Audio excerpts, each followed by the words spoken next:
Circuit 42 would like to thank Pop Culture Paradise, Toy Anxiety, the Spawn Point Gamers Lounge, and Dragon's Lair San Antonio.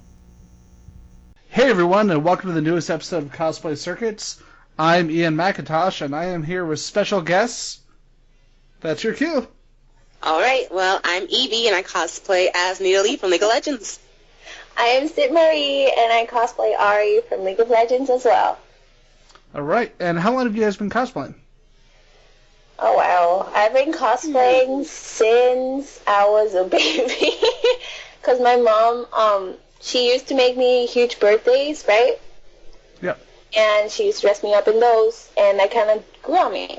I started making cosplay, however, probably 5 years ago, possibly.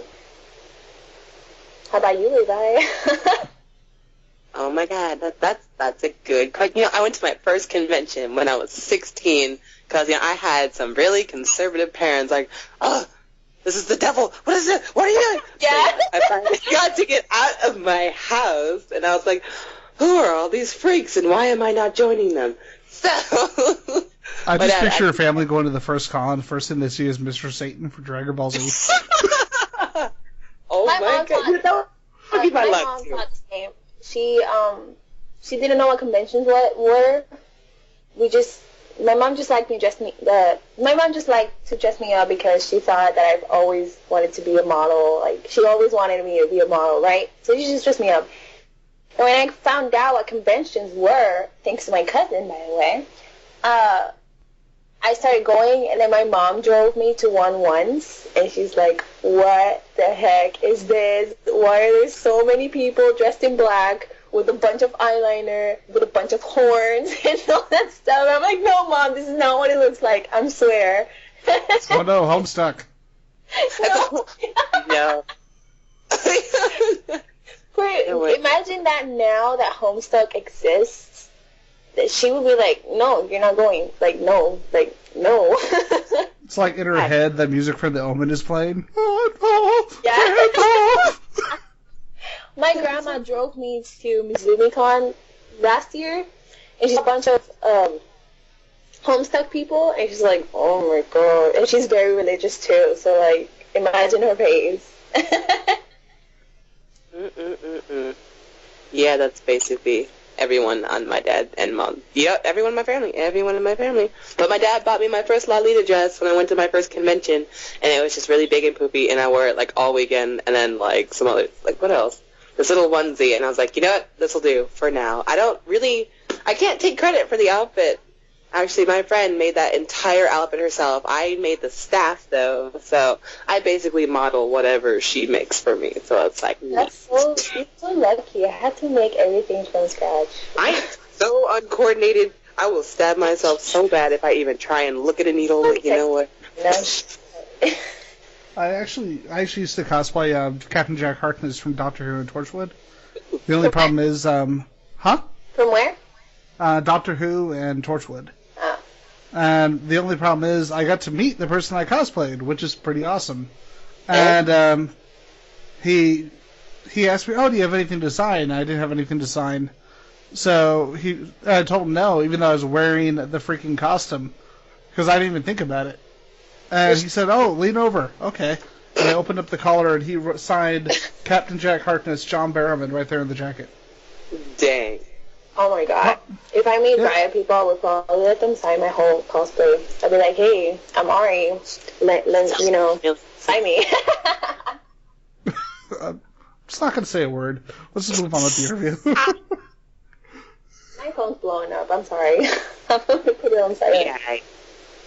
Anyway. I was going to say, because you guys were talking about your situations regarding your parents and their reaction to conventions. My mom actually went with me to my first con. It was when I lived in Kansas. Because I'm a military rec, so I'm kind of all over. Oh. But my mom's a graphic artist, and she loves, she and I would watch movies like Audition together and all the stuff that no parent normally watches with their kid. And she would make me all my costumes as a kid by hand. So I had a Wolverine costume that was quite literally cosplay when I was 9, because there were no patterns. And it was like when the 90s cartoon had first come out. and she made it piece by piece and asked me for any comic books or trading cards or anything, and she made every part of the costume. And it was literally a cosplay costume that I was wearing for Halloween. Dang, that's really cool, actually. That's cool. Yes, I mean, I'm not saying that my parents are not supportive, but your parents are fully there. Like, yeah, let's make this costume, whatever. Because I remember once I was going to make a costume. I don't remember which one it was, that my parents refused to make because they thought it was bad and it was ugly. But for this one, I flew to Puerto Rico to meet them again after 2 years. So my dad helped me with the tails, and my mom helped me draw the patterns. And they were like, yeah, I'll support you with this. Like, that's your stuff. That's your hobby. And, like, that was kind of good because, like, they never done that before. I'm over here like, okay, I'll dress up for you. How you doing? Dang. It's like, oh, you got a hat? I'll wear that hat. Basically, like the girl that made, or her name is Louisa Mo. You can find her on Facebook. She's really talented. She actually made a matching Timo with my Nita Lee, and we were like some bombshell bitches. So you know how it goes. We just got all those photos. I was like, girl, why aren't you famous? And she's like, no. And I'm like, dang. No, I've seen that Sindra. Like, oh my god. Like, seriously, how do you people do these things? She was perfect, okay? And she said it was a commission. And I'm like, so expensive. We're on. See, I piece my costumes together, I'm not going to lie. You know, I'm like right there in the middle. I make my own costumes, but I can't sew. So it's like, hey, I found the parts for the costume. What do? At least you do it yourself. You guys are up there. I'm just like, hey, how you doing? But you know what? Either way, you know, I look at it this way. I've talked to people before who, like, I've talked to people on both sides of the table. I've talked to some people who have actually told me, oh, I don't make my costumes. I just wear them. It's like, you know what? You're part of the process. Because think about it this way. That costume would just be hanging there in a closet somewhere if you weren't wearing it. You know, if you weren't showing it off, if you weren't letting people see the work that was done. And then you have somebody, I'll just say a semi-famous San Antonio cosplayer. And for the longest time, this guy was like, oh, I totally make my own costumes. And then someone asked him, oh, so how do you make this part, and this part, and this part? I don't know. And, like, you found that this particular person, who I will not name, did not make any of his own costumes. And now, when people ask him, after he got in trouble, oh, yeah, well, this was made by this person, and this was made by that person, that was made by that person, and now he makes sure to credit every single person because he got caught in his own bullshit. Like he should. Like he should have, yeah, because, like, I would be pissed if I make a commission and they don't credit me. Same as, like, because I draw, and if somebody reposts it on some other website and they don't credit me, I get pissed off. Like, I made that. Like, why would you not credit the person who made it?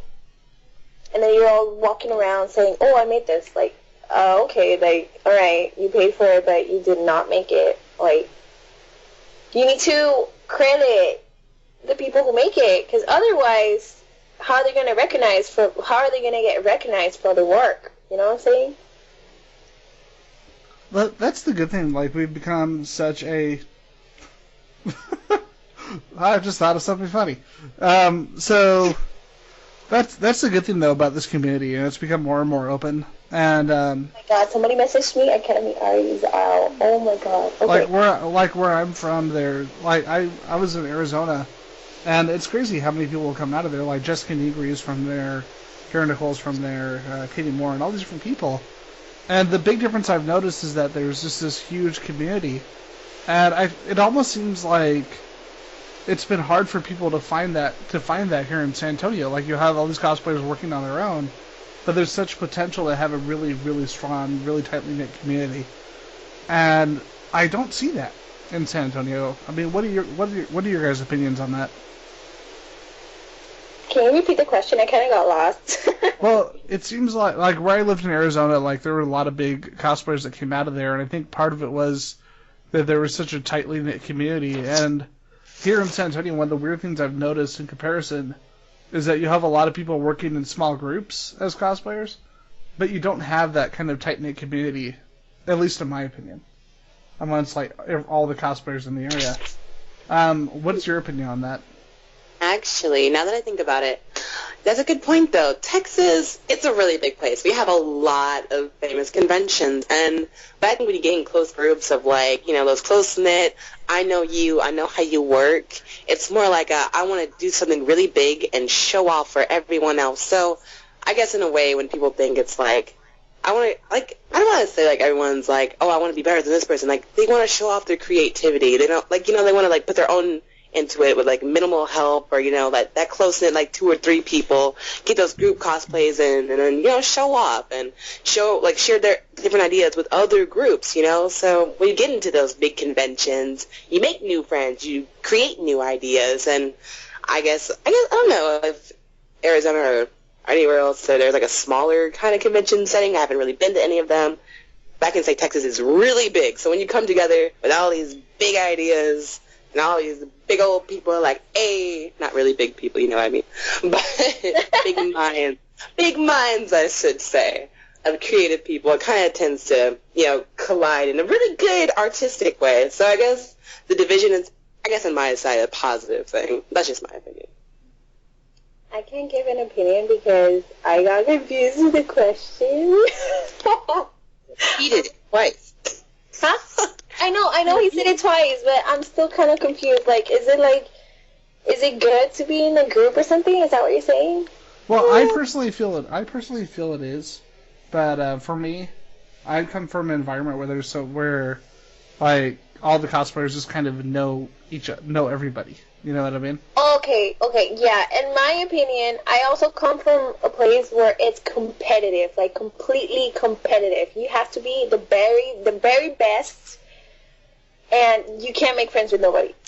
I come from an environment like that, but when I go to conventions, yeah, okay, I got my competition, like, hey, I want to be the best Ari in the convention. I want to be the prettiest. I want to be the best. I want this and that. But if it's in a group, like, if I join a group, I don't know, I kind of, like, see, like, I have to be the only character, because otherwise, why is there a group? Like, we just take pictures. For example, like, I had this group of Bleach cosplayers, and I was the only Hime, right? So this girl wanted to join, and they joined her. Thank God that I was leaving Puerto Rico by then. But it kind of, got me mad, because that was my character, You just can't replace me, like, unless I say so. I don't know if that makes sense. I mean, like, I made this character and put her in Bleach. This is mine. Like, I created the manga, goddammit! I want my. It's like, but you're not Japanese. I don't care. It's like, where's it's a cosplaying thing, because like I said, I come from a place where it's very competitive, and in group, in group skits, you cannot have 2 characters at the same time unless it's League of Legends where you can do a lane. But at the same time, I wouldn't like to have another Ari in the same group as mine, because then it's just going to make me feel insecure. Like, I don't want to go to Puerto Rico, damn. No, it's okay, I was just going to say, if you go to conventions, just don't compete, because, no, like, especially on the smaller cons. On the smaller cons, the only problem I find is that the judges are friends with certain cosplayers, and obviously they're going to make those cosplayers win. Really? All of a sudden, I walk up to you dressed as Aria at the next convention. But I have a friend. My costume is best costume. I will fund that. I want to see that happen. I have a friend. Go fund me. I will literally cosplays, and his girlfriend is the judge of almost every single small con that happens in Puerto Rico. And guess who wins on every competition? He Me? does. I mean, me. He does, because, it's his girlfriend. And yeah, he makes really cool cosplays that he knows nothing about. But at the same time, you gotta, get out of that circle of friends. Does he make the effort to make the costume? He does, but it's... Okay, and do they look good? costumes Does that he are present better. it better than everyone else? I don't know. Just saying. I mean, it's not just I her. mean, But I love him. He's a great cosplayer, and I respect him, and like he's becoming famous and whatever. But at the same time, I've seen other cosplays that are better, and the person knows about the character, the show, etc. And they do so well with the judges, but but the judges won't take that person because they're not in their circle. I can't. That's not what I'm saying, but okay. Cosplay anymore? Damn. What? I learned. We are not teasing. We're. It's not making fun. It's teasing in a playful way. Where did all Right? this politics come into cosplay? Jesus. It's like the Trump. It's like, I see you're from the other party. Get out of here, you. Hey, I that's just want to dress as Ash Ketchum. No. Trying to vote. I had the interview totally goes off the rails, but becomes something completely awesome. So like it's fine. question. Like, come on now. All right, so here's a quick question for you guys. What was your first costumes that you've ever done at a convention? Oh my god, that's the same question of that's a question you shouldn't ask. But those are the best questions. It's like I dressed up and I wore a plastic bag with holes in it. I was totally bad. Great. First cosplay was Yuki from Vampire Night because I had the same hairstyle and I did not have to buy a wig. But no, that's a lie. If we're talking like way back, it would be Sailor Moon. But I was a baby, so that does not count. My first cosplay in a convention was that Yuki from Vampire Night, and I did not wear a wig, so my hair was all frizzy, and like my whole costume, I bought it, so it was like big. You know, I'm skinny and small, and my costume was really big. Oh my god, when I see pictures, I'm like, oh my god, no. I love how she said she was going to be shy before this interview. What did you say? I'm just talking noise. Hey. I can't even hear you, please. Oh my You're god. welcome. And what about you, Evie? What was your first costume? Does Lolita count? Yes. Okay. You know what? That's funny, though. As an African American, I am used to wearing wigs, so I learned very early, before all this cosplay nonsense, if your wig ain't on right, you... Walks in with a bright orange wig. It's like, do not judge my clown hair. I'm not even getting, like, so, okay, I have this really big pet peeve for when, like, the back of people's heads start to slip and you see their hair, or, like, they didn't put it on all the way, and you see all these bobby pins sticking out, and I'm like, stop.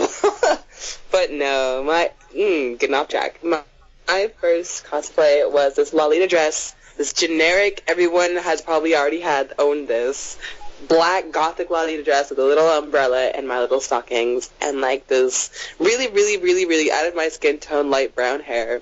And I was just rocking that all weekend long. Like, hey, guys. See, that's the thing, like, I think, my opinion, if you're confident in the costume, you're having fun in the costume, then that's going to show. Like, you could have somebody who, with, like, the most elaborate and awesome costume in the world, but if they're nervous or they're shy or if it doesn't suit them as far as their personality, it will show. Right. And, like, my favorite, like, when I used to go as Jack Harkness, people would be like, oh, is that you? Are you really like that? And it's like, no, but as soon as I put on the costume, I am. And then I just take off the jacket and I just go back to being me. But I think that's part of the reason that we all do this, you know? I mean, is that the same for you guys? Is just be able to is it just that kind of that self-expression too? I was a thespian of like 6 years. I'm used to that kind of thing, so I guess it's just my norm. In and out of costume. Then again, I'm just crazy in general, so... Circuit 42, where we are pro-crazy.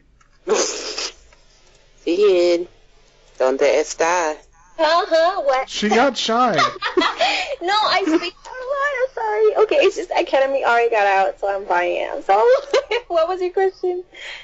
Words, please.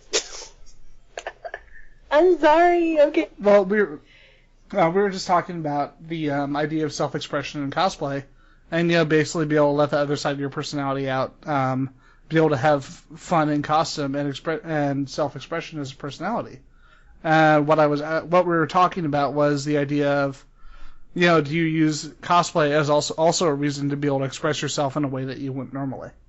Yes, in a way, because I can be who I ever want to. I mean, I put on a costume and I suddenly become the character that I so love. And also, I meet friends with the same, interests, and I can be myself. I don't have to worry about whether I look good, well, actually I do, but, not in the sense of, oh, you look ugly, this and that. High school thing, yeah.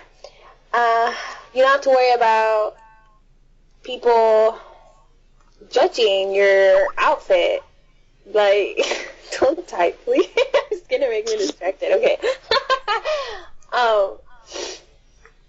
You don't have to worry about, you don't have to worry about, oh my god, don't stop. You don't have to worry about, the way you act either. Like, you can act crazy and people are like, oh, okay, they're crazy, I'm crazy too,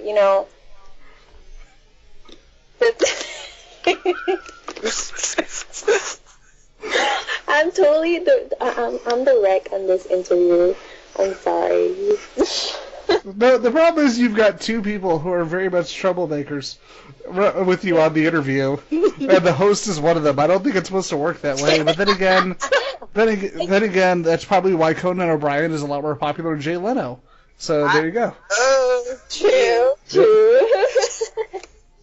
What was it? There was a I don't know if you guys have ever heard of them. There's a talk show host named Dick Cavett. Yes. And I said yes. Awesome. I'm always happy when I find people who know Dick Cavett, because what he would do, his whole thing was that just having a guest talk and then being there just to listen and kind of recycle what the guest has said is just not the way you want to present an interview. And so he was always kind of snarky. He was always kind of deadpan. Like he would always play kind of jokes on the celebrities, and he would always make it fun. And he was on the movie Nightmare on Elm Street 3. Like, there's a part where someone's flipping the channels, and he pops up on there, and he turns into Freddy Krueger, and kills Zsa Zsa Gabor. And they asked him, how did that happen? And he said, well, Zsa Zsa Gabor is the biggest idiot in the world. She's the most useless of celebrities. She was like the Paris Hilton of her time. Damn. And he said, it just seemed like the person that I would love to turn into Freddy and murder. So I decided that we should bring Zsa Zsa Gabor on the show for that movie. And that's why I love Cavett. Like, any other host was like, oh, here's an awesome celebrity, and he's all like, yeah, we should kill her on the show. That'd be amazing. And that's why Dick Cavett is awesome. So, now that rambling diatribe is done, let's move back to the interview. Yeah, good idea. Also, Dick Cavett, because that's a cool name. Oh my god. I don't know who that is. That's why. Would you marry a dick? Like, come on. But what if his last name was Cavett? I mean, yeah. Well, it sounds like Corbett. Ooh, girl. Hold on, don't get me started. I'm down. Dick and Corbett, that's a great combo. I don't know. Oh my god. He started it. It's like on the opposite end. It's like Vagina Apache Helicopter. It works. The pussy. It doesn't really have a good ring to it, though. I'm not gonna lie. Okay. Yeah, this is probably one of my favorite Cosplay Circuits interviews. I'm not gonna lie. Really? Welcome. Oh, I'm so honored. Okay. So here's a quick question. Talking about first costumes naturally transitions into this.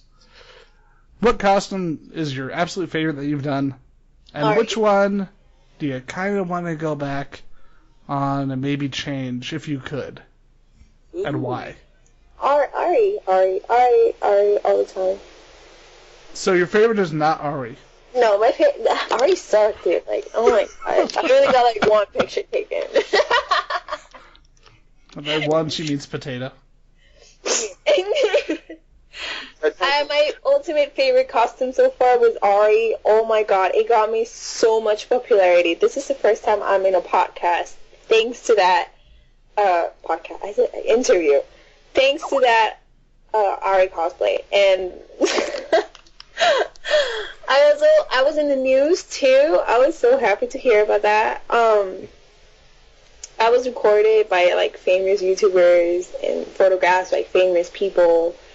And like, oh my god, oh my god, it's just Ari, okay? And if there was a cosplay I would completely change or upgrade, I would say maybe my Orihime one, because I never actually made a cosplay. I just classic cosplay her, because, you know, she doesn't really have a costume. She just wears casual clothing. But I would totally do the Ranker outfit. And the new outfit that she has, but I don't have the boobs, so yeah. Don't worry, neither do I. Well, you have something.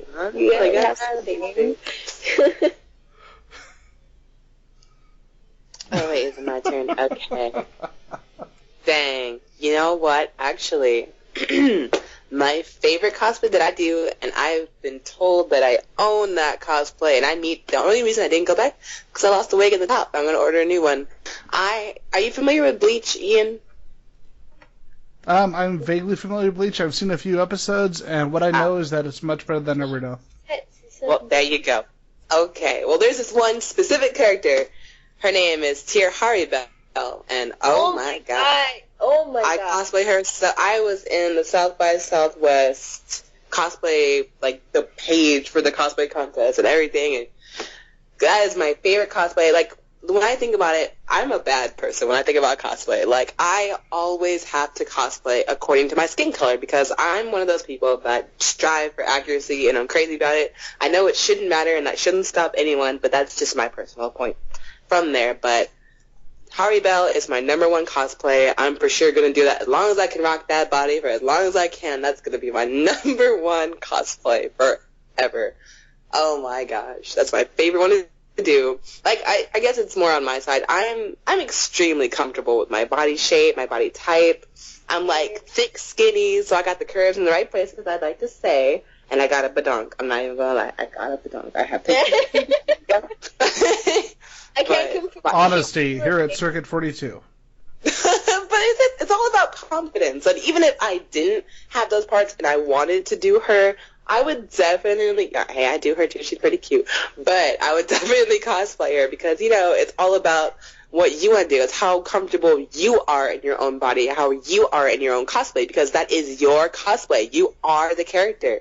Like, don't let, like, sometimes I've seen some ratchet stuff, like, okay, honey, if you are 300 pounds and you got that bikini top on and you got your little nipple hanging on the side, that's not cute, okay? Sometimes it goes a little too far, but, I mean, okay, you do you, boo, but I'm just saying, have some standards, baby, have some standards.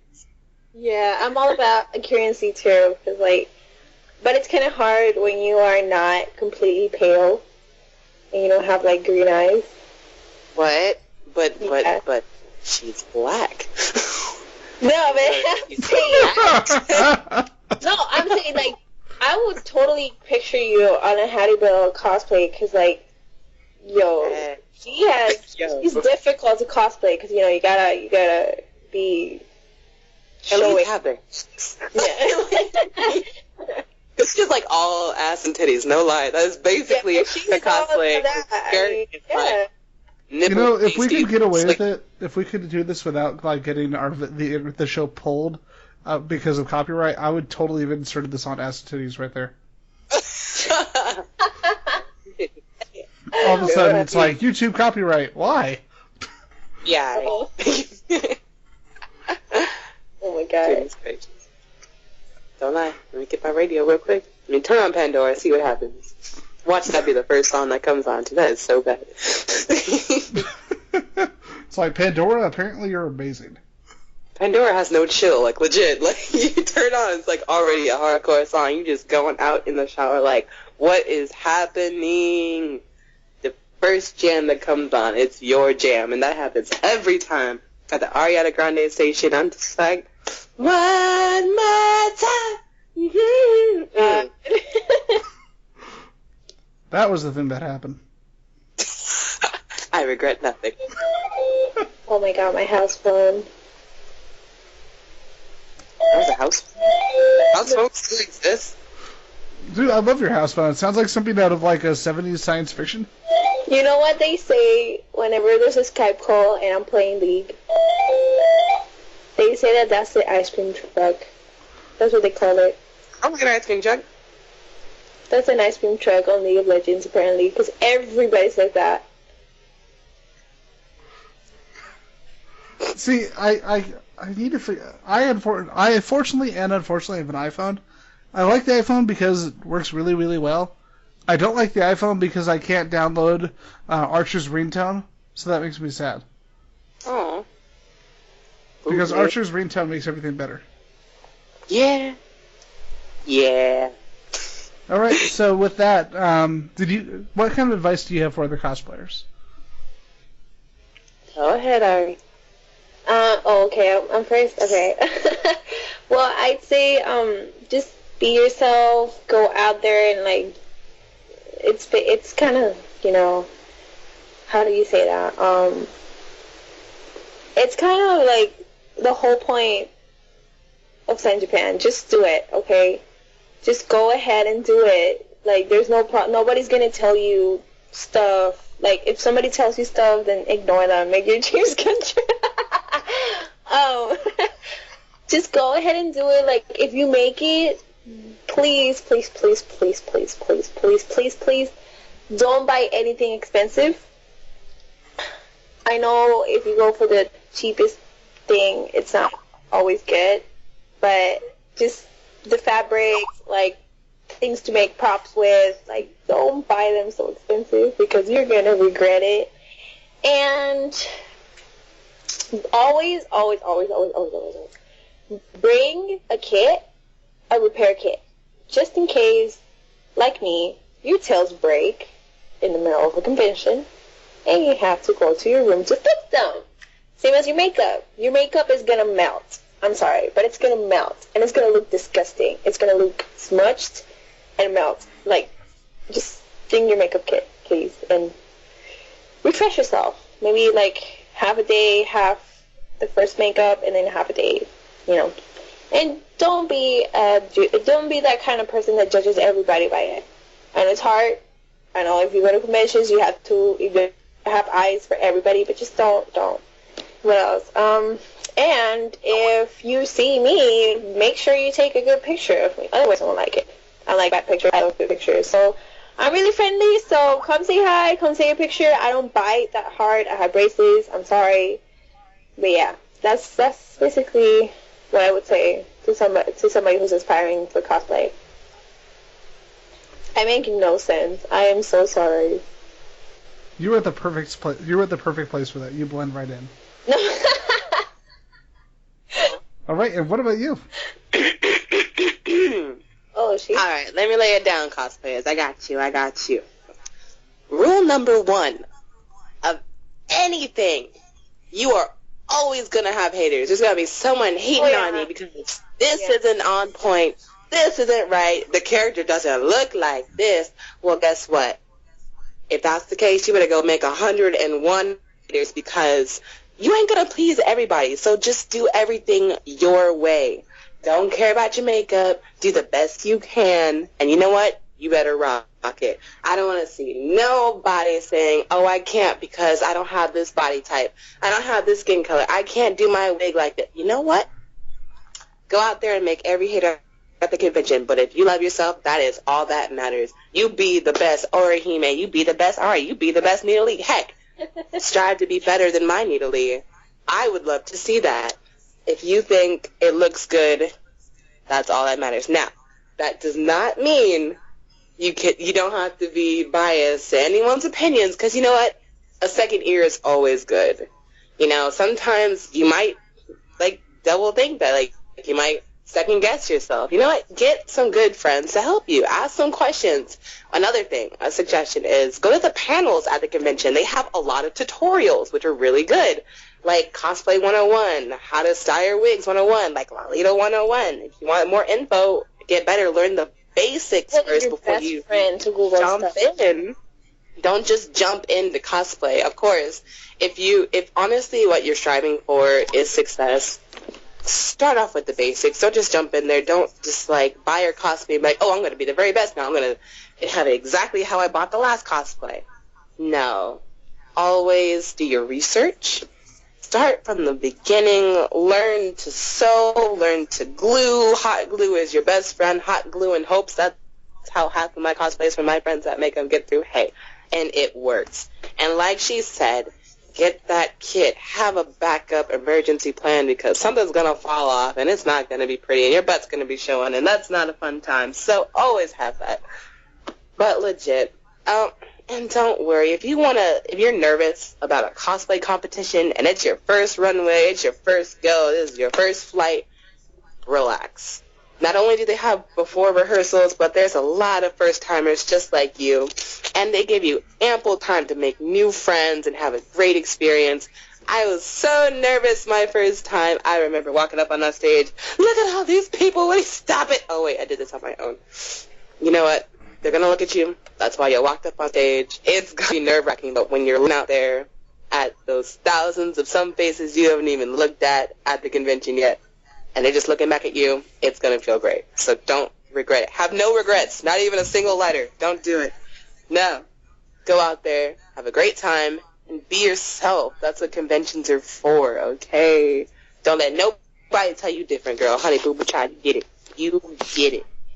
I remember the first time I walked on stage, it was at a Comic-Con, and oh my god, I was shaking so hard I wanted to cry. I just walked on stage, I posed for like a second, and then I left. It was the worst time of my life. Oh my god. But it got better. And that's so you know?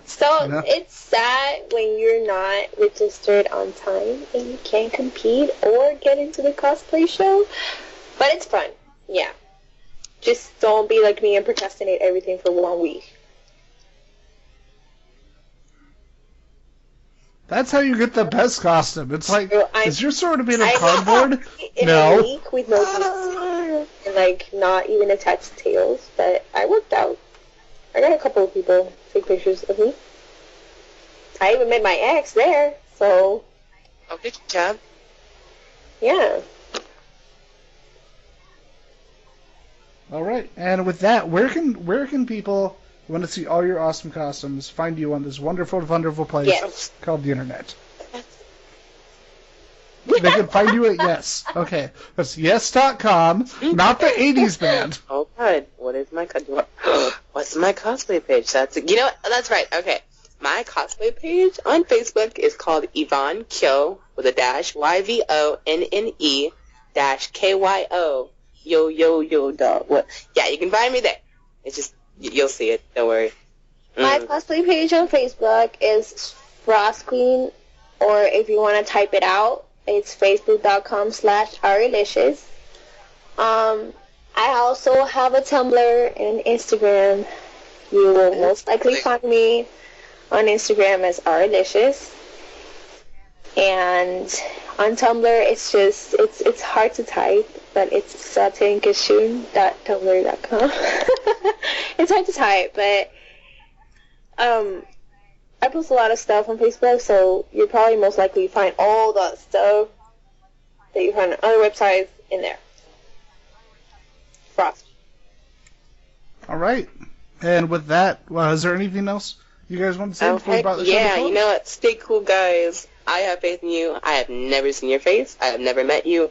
But you know what? You got potential. So does everyone else. Just hang tight. You'll be all right. I'm just waiting for this to end so I can go pee, to be quite honest. Oh my God. All right, and with the story about P, let's bring this show to a close. I'm done. My hands are up. I'm done.